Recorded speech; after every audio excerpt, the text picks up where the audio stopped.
Welcome to CMO Huddles Studio, where marketing leaders come to share, care, and dare each other to flocking awesomeness. I'm your host, Drew Neiser, live from my home studio in New York City. Today, we're diving into a topic that sparks both joy and frustration for B2B marketers, and that's events. We love them because there's nothing quite like the magic of bringing customers together in real life.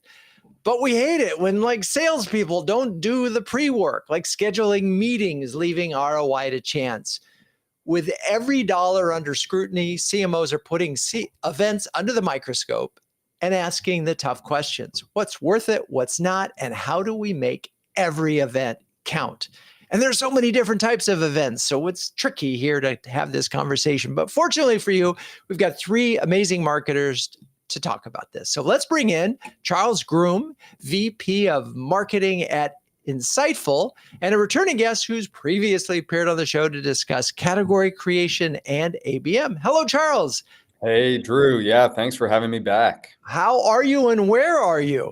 So I'm doing great. I am 45-ish days into a new role here at Insightful, and I am in rainy and somewhat chilly New York City with just a few blocks away from you, I think. There you are. All right. Well, yeah, we could almost do this in the same place, but looks like we've cleared up here. We'd have to plan an event for that first. We do.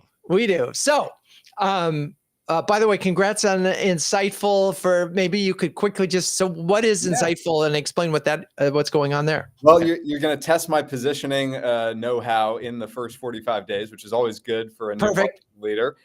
So we are a work intelligence platform, which really brings together three components of especially the remote working world: workforce management and insights, workflow optimization insights, and then the security, especially of remote and hybrid work. So bringing it all under one reporting analytics platform that has AI built in, as one would expect these days, to prompt and figure out where work trends are on policy, off policy, or where employees may be experiencing burnout. Some very cool insights that we can obviously bring up relative to our business. But the kind of relevance aspect of this is that we are a B2B and we are selling to a very diverse range of businesses. It's a horizontal SaaS product. So events is going to be one of those areas we have to spend a lot of focus time on so that we don't waste money and that we can prove ROI. Well, in terms of the key takeaway, it feels like insights is the big word. And with your name as Insightful, you're not too far from that. So I got it. So insights. Yes. Work insights. How do you spend your time? What apps are distracting you? If you have that tab up in Google Calendar about how many meetings you have, we tap right into that data feed, and we're going into the intel of where you're actually concentrated versus out of focus on different tasks. Yeah, if only you could solve my ADD problem, we'd really be in business here. So, all right, let's get not about me. This show is about events and planning. So talk about your planning in what you're looking at from an event presence standpoint. Yeah, I want to speak generally, in B2B about this topic because, my experience spans multiple different verticals. I was in the fintech SaaS world before Insightful, and the use cases are quite consistent. I like to break the world into roughly three types of events. Everybody has their own way of looking at this, but this is my mental picture of it. And it tends to be the way that we organize our budget as well. So it's helpful in that respect. You might have a fourth or fifth category, which I'm lumping together. But big buckets, number one, are those sponsored events where you're going to go out to an industry conference, a trade show, perhaps, depending on the vertical. You might want to align those, with the ICP list that your product team has developed. But those you're going to do some sort of sponsorship. Those are your fixed play events where you need to have a full bore strategy. And you're very often looking at those as kind of top of funnel feeders, just as much as, mid funnel momentum builders. The second category is one that I really resonate with, is actually equipping our sales team to become a listening device out in the field, go into these smaller, whether they're regional events for your industry, like in the fintech space, we would send salespeople to individual meetups that were happening locally in Charlotte or New York or New Jersey of just small gatherings, huddles, if you will, of bankers and people that are in your ICP. So to me, that's category 2, where marketing's role is a little different. It's not the big brand top of funnel, but it is helping to listen and learn to the industry. And there's a lot more product intel that you get from that. And then the third category, I like to put everything that we co-host or self-host under one grouping in my strategies. And I think about that as being your CAB event, if you're going to have a client advisory board summit. I think about that also as user conferences, if you have a much larger, more diverse user community. And it could also be those networking happy hours that you want to do for field marketing and business development purposes as well. So in my mind, those are the 3 varieties. And do you see in terms of your mix in 2026 leaning more towards one than the other? We are going to lean pretty heavily in my first year in the role. We're going to lean pretty heavily into category 2, those listening meetup type events where we send a salesperson with a mission to a venue or to a small gathering or even to a larger conference where we don't know if we want to invest in the long term. So it's very much the listening circuit. Then the other 2 categories are probably going to take up in combination at least 40% of the events budget that I'll have for the year. But we're only going to do maybe 2, maybe 3 max big events throughout the course of the season, and just learn from that experience what is generating the right kind of awareness and what's bringing in leads and opportunities to show ROI.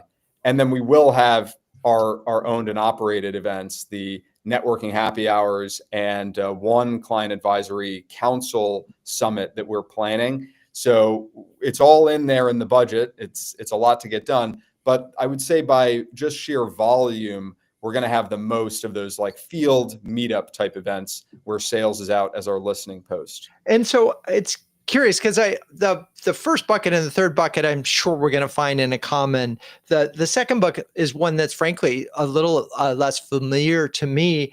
And it feels like the sales guys might have done that as sort of a prospecting, fishing, hunting kind of a thing on their own. I'm wondering how much ownership marketing needs of that, because I've also noticed the trend out there that some marketers are saying, you know what, you want to go to that event, great, put it on your budget, you manage it, you take care of it, and you figure out, because if you don't have a marketing presence, it's really a sales initiative that you just want to listen in on. Yeah. So we're going to be listening, but we're actually orchestrating these as ABM style plays as well. And so I think the marketing support around those events that are in bucket 2 or in this sort of field sales mode, that's not going to stop. Now, this is something that we've done both that I've worked on both in the fintech space and here at Insightful, a much more horizontal SaaS. And I find it to be productive to have a marketing strategy around each of these so that you're tying into the error cover that you might be running on advertising and email campaigns. And also so that you can just check that target accounts list for exposure. Did we get exposure to the right accounts when the sales rep comes back and says, I had meetings with 5, 6, 7 companies? Is there anybody in that target accounts list that we're lighting up and where we can now have that intelligence going forward of, this is the kind of event where we might actually want to have a bigger presence. I might want to put that in my next year plan or second half. A lot of these events companies have gotten smart with, there's a spring season and a fall season. Right. And if you don't catch them in the spring, you can always reallocate budget to the fall. Got it. All right. Well, that's really interesting. So it is a little more than just sending a sales guy with a microphone. Got it. All right. Well, we'll come back to you, but now we're going to move on here and we're going to bring Jamie Gier in, 4-time CMO and an industry expert who's graced our stage before, to discuss a lot of topics like first 90 days, B2B marketing metrics, and board management. And first, I just have to thank Jamie was our co-MC at the Super Huddle, did a fantastic job, and ran the one of the strategy workshops. So wonderful to see you. How are you, and where are you this fine day? Hello, Drew. I'm fantastic, fully caffeinated, and joining you from Seattle, which seems appropriate. Indeed. Yes. Coffee in Seattle. Like, uh, so you heard a little bit about what Charles is saying. And I know you've done a lot of different, events, both outside, inside, uh, anything to build on his, what do you think of his 3 buckets?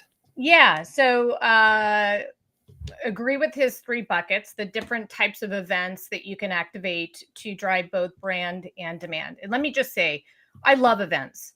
I think, and I love them because I know that they work. We know that they work. But the way that I've approached all of my events across my career are really in kind of 3 buckets. Number one is around motions that are going to get you discovered. And that really is like the stage moments to carry your message. And I'll come back to each one of these. The second is, how do you create an experience that is memorable? It's not just a booth, but you want the memory recall for future brand when you need your brand to work on your behalf for those that may not be in market today, but will be at some future points in time. And then the third is around driving deals. And so really integrating these into your ABM engine, as Charles had indicated in there, and I'll come back to that as well. So let me just start with getting discovered.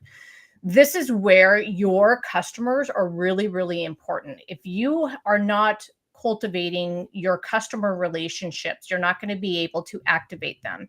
And getting discovered is about activating your customers who are also attending these events. You want them talking about your product and the problems that you solve to all of their peers, because especially in B2B, we are a peer industry. People go to their peers to find out and discover solutions. So one of the ways in which I do that is instead of putting the microphone in front of my company, I get my teams to actually submit speaking proposals that involve our customers. For example, around being memorable, this is how do you create kind of an experiential environment for buyers so that even if they're not in market, they're going to remember you when it matters. And so I'm notorious for not doing traditional booths, for example. I love to build environments that people can walk into and experience a real world environment. So, for example, in the healthcare industry, where I've spent a big chunk of my time, our booth has come to life as a simulated mobile hospital that we can bring people into and showcase how technology can be leveraged in their environment. So that's memorability. And then on driving deals, Drew, this is around the in the moment. So this is your pipeline today. This is where you can establish pods with your sales team around specific accounts that you really do want to progress forward. This is where you bring in your executives, other influencers, but you agree and have shared KPIs with the sales team on if we can advance 5 deals, who are those accounts and what are we going to do to give them a VIP experience where we're continuing to build a relationship and pushing them forward. So those are the three areas that I really think about, regardless of the type of event. And I appreciate that perspective. There's so many things that I can think of over the years when I ran the agency. Our specialty among, particularly in the first 15 years, was these unique event experiences. And I don't know if you had a chance at the Super Huddle to meet Lynn Tornabini, but we worked together on DoubleClick. I mean, she was a DoubleClick on our client. And she remembers, and it's amazing, even a 10 by 10 booth, you can create a unique experience. Yes, you can. It's amazing. It's amazing. But it does take creativity. And there are certain people who are just really good at thinking about these kinds of things. And I think in this world of AI, there's, the people may be discounting the power of human creativity because it is like take a 10 by 10 booth and create a unique experience. Like that's a wonderful, great creative assignment for a creative individual. Absolutely, it is. And so a lot of times events teams at companies, they're like logistics people. They're not creative people. And so you have to make sure, I think, to get that memorable part to be discovered as you described. And nothing brings me more joy than to see that happen at an event, Well, right? and by the way, you just said something that that I think is important. Oftentimes we think about logistics. We don't think about human psychology. And events is about human psychology because you are competing with hundreds, sometimes thousands of other vendors and vying for the attention of these buyers who are there for specific reasons. They're not going there to be bombarded by sales executives. They are learning. They are trying to get as many meetings in with their key partners, but the human psychology behind how you engage is super important. It's not just logistics. It's and here we are. We're having this conversation on B2B events, and we are both personally excited about the experiences that we're creating. And there's so much conversation always in advance is, well, how much revenue is in the room, and how are we going to close deals and advance them? And they're not mutually exclusive. But if you start there, if you start with this sort of, we got to close some business, you don't necessarily get to, as you called it, human psychology, because it's how are you going to manage this dating process to get to this incredible proposal moment? Exactly. I always like that Right. analogy of, the marriage and what do you do in a relationship to really cement that. So I'm just curious in terms of driving deals, because that is obviously on the minds of the CEOs in the CROs. What have you seen, and do you see anything changing in terms of what is it that it takes to help really effectively close deals via events? Well, number one, I think we have to set the right expectation. So, and I don't think that this is what you meant, that the event is actually going to close the deal. What the event is going to do is be another channel to establish trust. When buyers are looking to partner with a company, there is a tremendous amount of trust and faith that they're putting into that partner, that they're not going to let them down. The way to establish trust is not behind a screen, it's to be in person. And this is where, because I value events so much, I want to ensure that my executives are there, my board members are there, other influencers that can aid in building the relationship with that buyer. And that is really, really important to establishing the foundation and just continuing to progress. By the way, the other piece of that too, I'm going to go back to what I originally said on, you got to activate your customers. Right. And so events are a great place to be able to do that and bring them into the conversation in person, where you're locking eyes, shaking hands, and sitting down at a table, breaking bread, whatever it might be.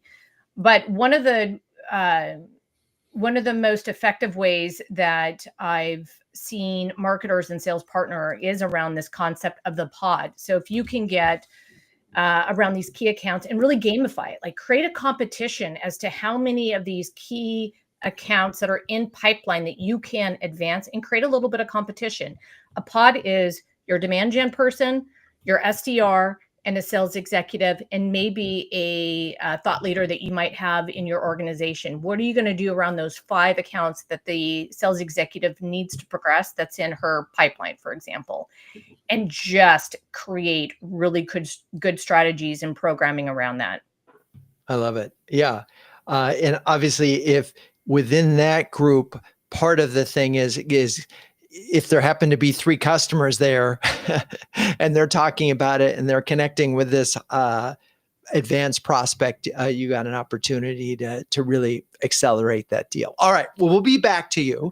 Okay. But now let's bring on Lorie Coulombe, Senior Vice President of Marketing at Equity Shift, who has recently joined us on the show to discuss analyst relations and introverted CMOs. Hello, Lorie. Welcome back. Thanks, Drew. It's great to be back. So how are you and where are you this fine day? I am also in cold, a bit rainy New York City on the Upper West Side, and but feeling great. There we are. All right. Well, we're very New York City. And every time I hear the word New York City now, I just think about the show. can we do in the shadows? And it's New York City. So anyway, all right, let's get to the key thing here. You've now heard 2 conversations about events from your esteemed colleagues. Give us some wrinkles and things that you heard you wanted to do a +1, not that you agree with, but that you can expand the conversation from what you've heard so far. Sure. So I will say, going back to something that Charles spoke about, so I work at a fintech, legal tech startup, and looking at my event marketing planning, and I'm looking at event sponsorships, his first bucket and his second bucket. So the regional meetups and the listening circuit are really critical for us, as well as thinking about broader event sponsorships. I think hosted will lean more towards that in 2026, but totally resonated with me, what Charles said. And then, oh my gosh, everything Jamie said about creating experiences in person, being in person is critical. We're all about brand discovery right now, and getting the word out about who we are and what we do. So I think they've both made really great relevant points so far, and I'm on board. And I think for me, where I think about this is, I'm starting the year, small startup, thinking about setting goals. Like, what is the first thing that I have to do as the marketing leader in working with leadership and sales is setting goals. What are the outcomes we want to achieve? Is it visibility? Is it driving deals? Is it brand awareness? At one of my previous roles, we relaunched our brand right before a big industry trade show conference, and our activation just centered all around the new brand, and our booth and videos and giveaways all really reflected the new brand. And it was hugely successful. And going back to what Jamie said about memory recall, like we got people afterwards, months later, that brand launch was great. So super cool kind of thing. So and I just want to put a pin on that one, is that events are a great place to do a relaunch, if you will, particularly if you have something newsworthy, not just that you've changed your colors, but you're actually bringing something new to market. Because not only can you use that as hey, we're at this conference, and from a press standpoint, but in a re-educating customer standpoint, but you can really get some good momentum as a result. Oh, 100%. And thinking also about strategy around event marketing and planning, we look at, is this the right event for us to be at? I get a lot of inbound requests from industry associations. And then if it is, what should our presence look like? Do we want to be on a panel? Do we want to have a table? Do we want, what is our goal? But how should we activate at the event? So we do a lot of research about the audience that will be at the event, what the content looked like at past events there. We ask around, like I'll ask peers, I'll have my colleagues ask peers of theirs who may have attended in prior years. And overall, just understanding, does this event align with the company's business objectives? Because you talked about this, like we have a limited budget. Right. We can't be everywhere. So we have to ensure alignment. Yeah. And it's hard, I'm imagining,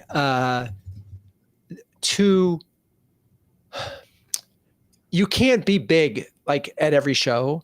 And you have competitors who may be bigger than you as a startup. So how are you, there are some who firmly believe that, you go big or you go home when it comes to events, but that's so tricky, right?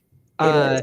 So unless you know that room that you're going into is really filled or will be filled with prospects today, tomorrow, and 18 months from now, it's hard to make the big bets. So this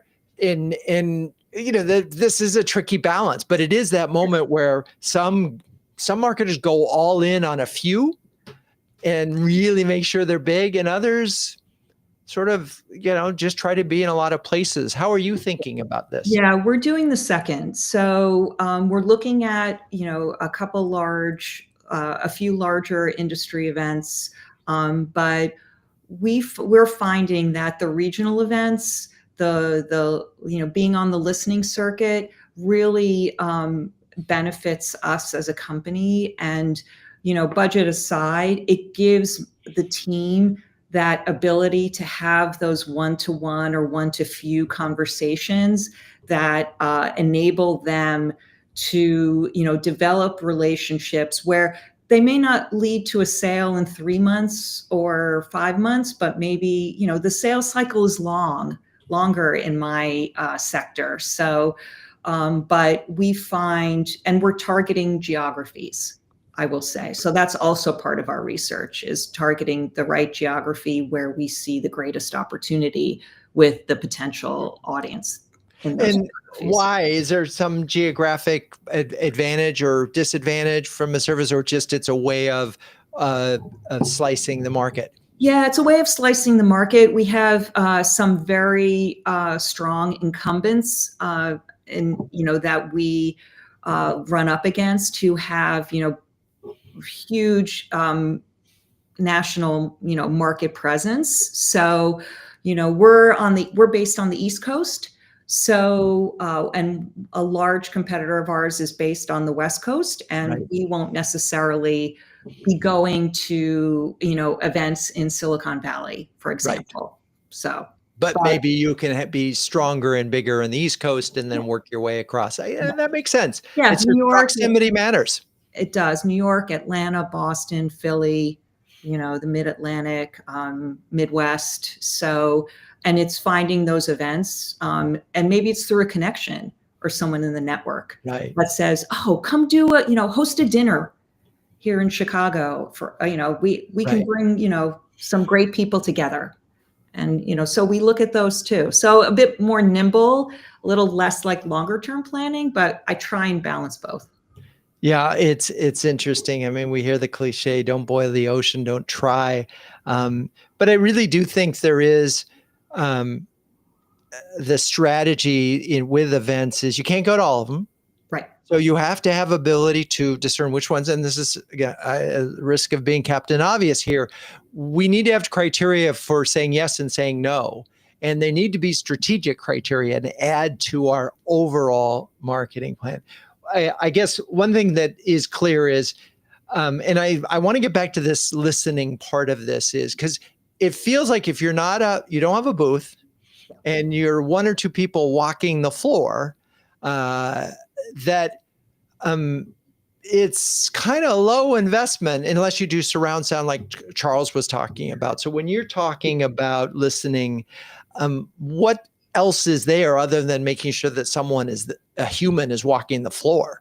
Well, it's the pre-work by the sales team and working with them to make sure that, they know that they have to go into this event prepared. They have to have a list of people they've reached out to in advance to try and connect, to schedule meetings with. I mean, Right. That's where the relationship between sales and marketing is so critical, to show the return on an event to the company. If sales doesn't come into it in alignment with marketing in terms of the pre-work and the goals, and then the desired outcomes that we want to achieve together, then it won't be successful. And this is a constant frustration that I hear is from marketers. It's that the sales guys didn't set up the meetings.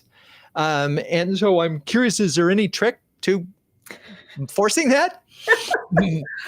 I think just constant, I don't know if there's a trick or a hack. I just will talk to them all the time, and we create spreadsheets, and we use HubSpot is our tool. And so for tracking, and then they understand too that we have to show success, however we define that, from an event in order for us to consider it for the next year. Right. Okay. All right. Well, we're going to take a second and I'm going to talk about CMO Huddles and then we'll get everybody together. So, launched in 2020, CMO Huddles is the only community of flocking awesome B2B marketing leaders. And that has a logo featuring penguins. Wait, what? Yes. Well, a group of these curious, adaptable, and problem-solving birds is called a huddle. That's an important fact and it explains a lot of what you see here.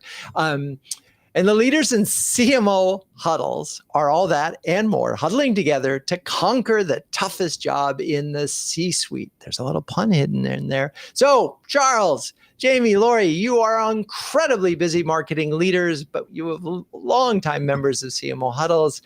I'm wondering if you could share a specific example of how CMO Huddles has helped you. Anybody? Yes, let me jump in. I just took on a new role, and I think the transition from an industry perspective and also a tech stack and vendor stack perspective is where CMO Huddles has been helping me just in the last 2 months.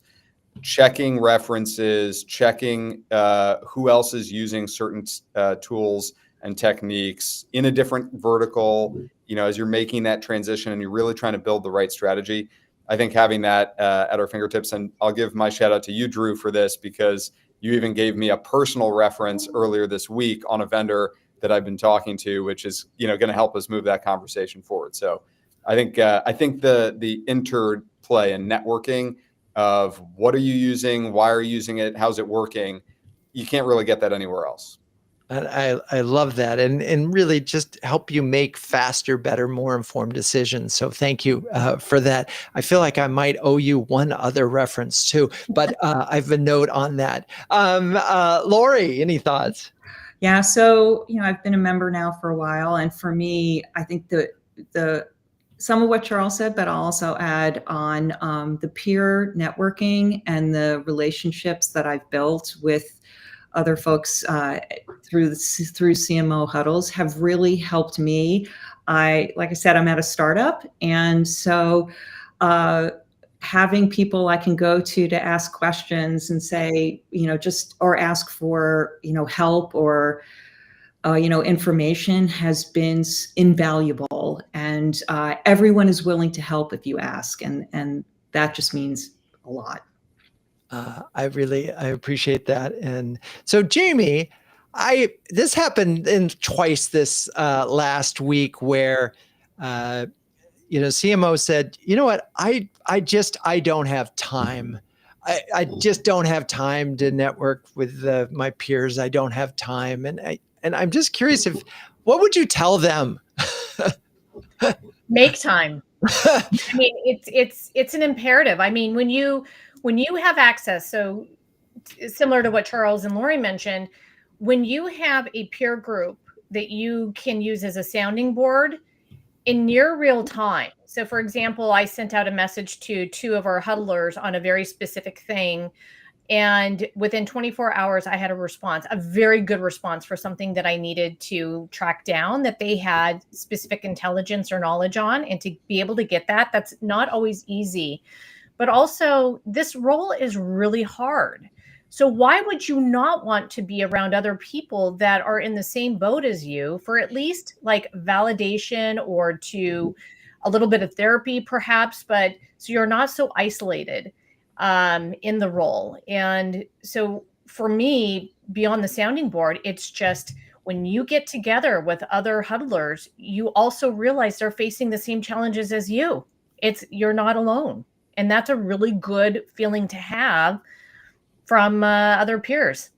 I love it. All right. Well, thank you for that. If you're a B2B marketer who wants to build a stronger peer network, gain recognition as a thought leader, get your very own stress penguin, make decisions faster and better, do yourself a favor and join us at cmohuddles.com. Okay, here we are. We're all coming back now. I am curious as, we've all been doing this a while. Is there something you're doing differently or planning to do differently that you think is going to help that's already paid off in the last, say, 3 months, or that you're thinking about will pay off in the next 3 months? And we can start with you, Lorie, because you were last. on this? Yeah, so I've been in my role for a little over a year now, and one thing that I've been doing differently that's really working well is um, building consensus and accountability with my small but mighty sales team during the planning stage. So as early as possible for me, getting on the phone with them, having weekly meetings with them, the earlier that they're aware of, the plan and expectations, actually, the more they're on board with it. Right. So that's been really great. And also, I'll say being in sync with my COO, Right. who's the head of sales. Like, we've built a trusted relationship over the last year, and it's really paying off in terms of how we think about event marketing and planning and strategy. Yeah, it makes sense. It's funny. The thing that keeps popping into my mind is, if the fundamental issue is among these things, if sales doesn't commit in advance to doing what it is that needs to be done at whatever these things is, you shouldn't do the event, which makes me wonder, why can't we just put that budget for at least some of those things over on sales and say, like, this is your budget, this is your expenditure, this is part of your pipeline efforts. You do it, you spend it, you go. Because otherwise, I just feel like you're creating this weird thing, and I'm throwing that out there because I do know at least one CMO who's done that. Can I just say, with the benefit of a new role, fresh perspective, sales had a budget for events in 2025. Uh-huh. We used 7% of that budget because they didn't know they had the budget. They didn't understand. They didn't understand in the way that marketing does about the accountability of dollars in at the top of the funnel to pipeline down the road. And they certainly don't have the time to be managing it in that way. I will take this on in 2026. I do not own your T&E as a sales team, but I definitely own where we're going to do in strategic investments on the events calendar that are aligned to pipeline generation, that are tied into our ABM. And Drew, to the point we talked last month about budget season, and I thought it was really, really timely for me because I was doing an events budget from scratch, thinking about how do I make sure that that we're getting value out of this entire cycle of events that we're going to go to. Right. And it starts from, we know what our strategic investment is based on the type of customer we're going to be reaching, whether that's ICP by vertical, which is one of the ways we look at it, or pipeline. We actually have a PLG pipeline versus a sales pipeline. And I know what my investment into non-PLG pipeline generation needs to be. I can easily benchmark myself on a budgeting perspective. Meanwhile, sales, they don't look at the world that way. They're thinking about it in increments of, monthly or quarterly targets that they're trying to achieve. They're not thinking about the whole scope of the year all at one shot. So at least what I'm finding is you don't want to make the sales leader also accountable to that kind of strategic layer of planning. It didn't go very well this year. Okay. On that front. No, that's really helpful. And I could see exactly how that could happen. The other part of it is you really think about this more surround sound holistically. It's not just show up, send a sales guy and set some meetings. There's a lot else going on that really is marketing. And I think that's the most important thing is the sales team needs to understand that we are there to make them more successful, because it's an investment of time. It's an investment of energy that they could be committing to selling in another capacity or doing their own pipeline generation. So I think I find that is the best approach, that marketing knows, if not is fully accountable for the investment of the strategic spend. The T&E piece of this, right? Like what hotel are you staying at? Stick that with sales. But when it comes to which events and where does it make sense and how are we going to support that with ad investments or other kind of outbound, I think marketing needs to be in there all the way through.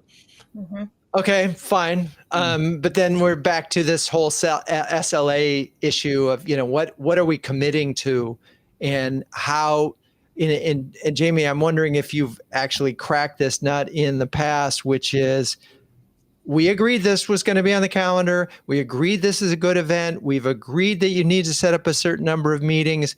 Yet we still have this problem of the meetings weren't set up in advance. So is there anything that you've done in the past that have increased the likelihood that sales actually, hit their sort of pre-meeting planning number? Right.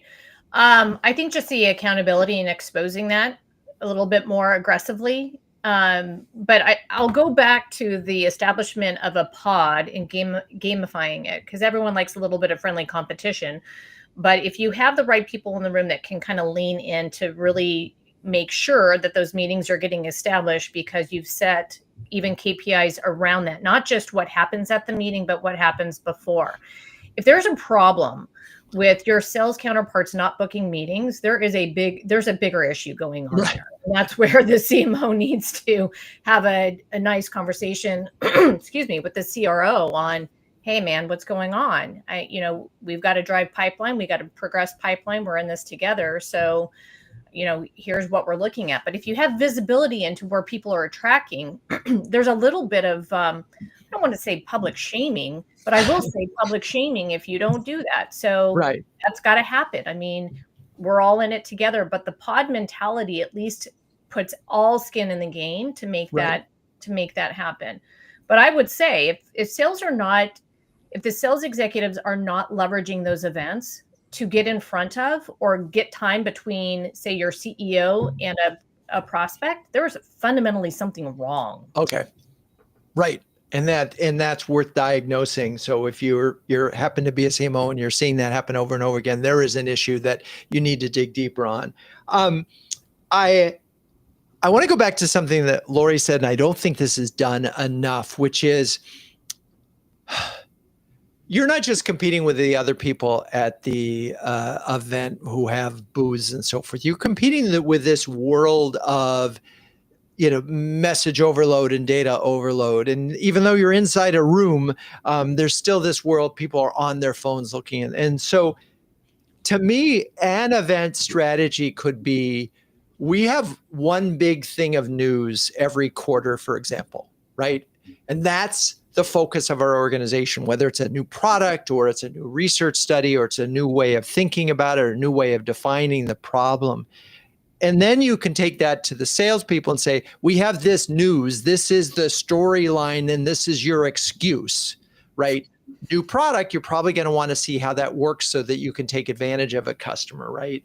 For the upsell. And I'm curious if that approach resonates with any of you, and if you've seen that work or planning to make it work. Charles, go for it. Yeah, I want to share a real life example, or maybe two real life examples. One that speaks to this point and one that hopefully speaks to the prior point as well. And this is coming from my fintech background in the small business lending category at Biz2X. We did something that I think was really well tied into that one common story theme, Drew, which was we took a conference which was already on a niche topic that was already very topical, right? SBA lending. It's a specific, piece of the bigger story. And there was news happening in that category related to the government. Regulations were changing. People were talking about it. It was on the agenda.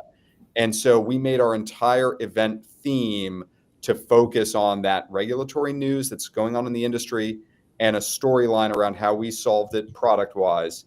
We curated a happy hour on top of that. And we had all of the giveaways in theme, right? It was to get into it a little bit more specifically, it was a prohibition themed event. Perfect. The topic was the 1919 regulation. So we said, party like it's 1919. We had I think it was a whiskey giveaway that we did at the happy hour. So people who came went away with a little nice something or other. I think that concept of latch on to a bigger picture is really, really important. And I would even go so far as to say you shouldn't be investing in events where you can't see your way to that kind of strategy because of the noise and the overload. And then the other thing I would just say, going back to the previous comment a little bit, I feel like you do need to brute force this. If you're taking an account-based approach, you should have that account list that is event specific. And it's not huge, but it's sizable, right? 50 accounts, 100 accounts that are in territory or that are on ICP. You should know what is your hit rate for that event or expected hit rate. And I would even just start there and educate the CEO on that expected hit rate for an event, and maybe put it in a tracker document or something up front that says, look, I could be going to 5 events with a hit rate of 10 out of 100, or I could be going to 2 events really big with a hit rate of 30 out of 100. And I think our investment is better spent in those spaces. You know, it's one thing I've experienced is this presence bias that I think sales sometimes, and definitely executives, can have, is if it's there, we need to be there. And Right. I think marketing should defend against that, and in that way kind of be an advocate for ROI. Yeah, it's such a tricky thing, right? Because your competitors there, they're going to make some noise. But I do love the fact that you got back to the creativity that Jamie started with, that it is not just about showing up, right? It's about showing up with a story, ideally that has some news value, and that you can execute in an attention getting way. Because if you're not going to get attention, don't bother. I am pretty sure we're clear on that. I do have one thing that it came up earlier that I wanted to address, which is I've noticed this particularly in MarTech conferences, is they're just vendor fests, right? And I'm wondering how you all are avoiding that, because you're vendors in whatever category it is that you're working in, right? And you see this event as value, and obviously others do. And I can see it, like your listening one. It's just like everybody sends the salespeople and does the same strategy. Who's there? And so how do you avoid that? Is it even possible in just what, any thoughts on that? Well, I'll say, since we're focused a lot on sponsorships this year, being another vendor with a table at a conference, what I try and do is look at the sponsorship prospectus and say, how can I, instead of just having a table, how can I promote and get my CEO up on the platform as a thought leader? Like, is it worth the next level sponsorship level to have him in a fireside chat or have him on a panel discussing a topic that's relevant to us, but he's not selling, he's so knowledgeable and smart. So I look at that, and to me, those opportunities have been worth the spend. Yeah. And it's interesting because if it's so much easier if part of the strategy going forward is that we are going to establish our CEO as a voice of the company, a leader in the industry, someone with a distinctive perspective, and that shows up on social. And ironically, if you do that really well, that CEO will get invited to speak, right? That's a byproduct of it. But initially, sometimes you just have to pay for that opportunity. So Drew, I'd like to add a couple things. So, yeah. And Lorie's spot on with that. But the other piece of it is to kind of navigate that vendor fest. I want to go back to, this is why cultivating and activating your customer base is so important, because what happens behind the scenes where you have peers talking to each other is really, really important. You want to get your customers to I don't want to say work on your behalf. That's not necessarily it, but speak on your behalf, carry your message, because number one, you have a great product and they can proudly and boldly talk about that and the impact it's had. The other is, and we haven't really talked about it, is there's power in numbers. So where can you partner with a partner and cross-sell at, create an experience or an event that is adjacent to the bigger, broader meeting, for example, and simply invite your customers, because their customers are your prospects and vice versa. It's a wonderful way. It's easier to get your customers to something than it is to a prospect.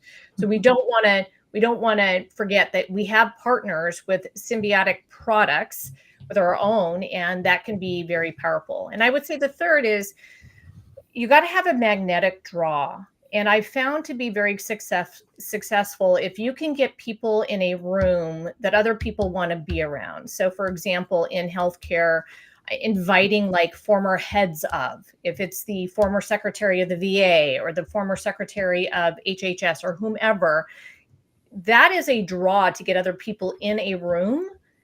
Your brand kind of takes a back seat, and that's okay. Actually, that's preferable. I think you build more credibility that way, but create a venue by which there's a magnet effect of drawing the right people together. It's influencer marketing, I guess.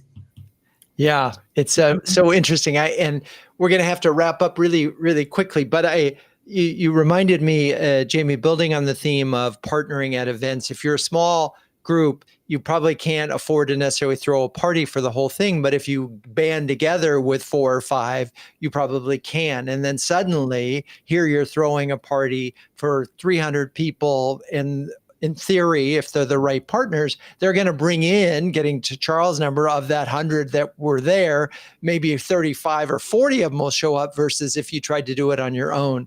It is a way of being bigger without the budget. And I think that's part of this challenge that we're all talking about, because you never can go all the events that you want. All right. A lot of words of wisdom. But I'd like to get from you all 2 recommendations for CMOs, 2 do's, we'll forget the don't, for CMOs in 2026 to get the most out of their event strategy. And we'll go in reverse order. So Lorie, you're first. Okay. 2 do's. Do your homework and a lot of research, and make sure that what you recommend for your event strategy aligns with your business objectives and your target audience. Okay, so we're doing homework and we're aligning with business objectives. Okay, great. Let's see, Charles. So 1, partner piggybacking. I think what you and Jamie were just saying is so important. Find ways to make yourself bigger and lean in. If it's a true vendor fest, lean into that in the way that's going to get you noticed by partner piggybacking. Get together with somebody else that people already know and trust, and add yourself into that conversation. And then the second piece of advice for me is going to be plan the work. Events are not just about the day of or the week of. Events are really about having that idea up front of what are the accounts that we expect to be there. Talked about that hit rate before. How do I approach that event so that I'm going to be the most memorable? That is a lot of effort, and you may need to assign a dedicated resource to it. The way I'm going to be approaching that in 2026 is actually making somebody who's accountable for both events and SDR operations accountable for the combination, so that it's never far off of their radar screen. I love it. All right, Jamie, bring us home. Okay, this is pretty tactical, but I think can be very powerful. Make sure that you classify your accounts, and there is a handshake agreement with your sales team on which buyers you want to move the needle with, because you have only so much time that you can spend, and have a scoreboard that you're going to go back to and use as your litmus test for whether you were successful. And it's a shared goal from marketing to sales. But who are the buyers that you want to focus on and create a VIP experience around and move the needle? I love it. All right. Well, key things here that events are pre, during, and post, and you really need to think about that. We talked about having one big idea, hold it together. You're picking your events by doing your homework. You are creating goals that are accountable for sales and marketing. You're setting up teams, whether it's the pods that Jamie said, or just making sure that SDRs and sales are deeply involved. that was a lot to lay on you in a short period of time. I hope you got some value out of this. Thank you, Charles, Jamie, Lorie. You're all amazing sports and flocking awesome huddlers. And thank you, audience, for staying with us. Please join us in 2 weeks where we'll be talking about budgeting with conviction with Lisa Cole, Andrew Cox, and Alan Gonzenhauser. Cue the music. CMO Huddles Studio is produced by Melissa Caffrey. Our production assistants are Laura Parkin and Ishar Cuevas. If you'd like to learn more about CMO Huddles, please visit cmohuddles.com. I'm your host, Drew Neiser, and until next time, keep on sharing,